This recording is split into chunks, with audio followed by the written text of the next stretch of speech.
Fala pessoal, beleza? Como é que vocês estão? Bora para mais um vídeo aí no canal aí. Galera, hoje eu vou estar mostrando para vocês aí, ó. Geralmente umas batidas que dá no carro aí, que nem no Corsa, no Prisma, no Celta, entendeu? Muitas vezes aí vocês escutam um barulho na suspensão, né? Vocês acham que é alguma coisa na parte de amortecedor, ou mesmo que barulho na parte aqui da pastilha, né? Muitas vezes faz muito barulho aqui na parte que é da pastilha também, né? Mas muitas vezes também, galera, pode ser na barra extensora. São as buchas da barra extensora, né? Que é a barra estabilizadora que fala. Eu vou estar mostrando pra vocês, ó. Bate aqui, ó. Ó. Ó o barulho, ó. Essa aqui tá toda estourada já. As buchas tem que tá fazendo a troca, ó. Viu? Vou estar mostrando pra vocês. Ao outro lado, ó. Vocês batem nela, que quando bate aqui, ó.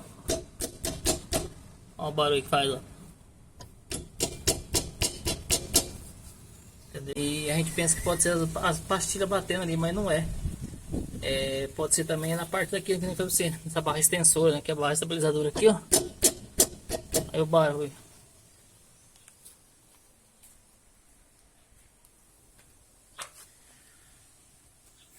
Beleza, galera. Muitas vezes aí o cara bate cabeça aí, não encontra o barulho, não sabe onde tá o barulho, entendeu? Aí isso é simples, é isso aqui.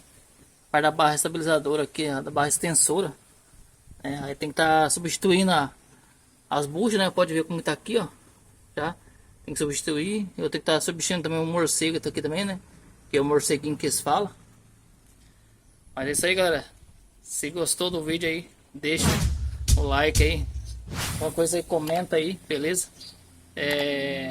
Ativa o sininho aí para novas notificações e quando postar novos vídeos aí, tá notificando vocês aí, galera. Valeu? Tudo de bom pra vocês aí.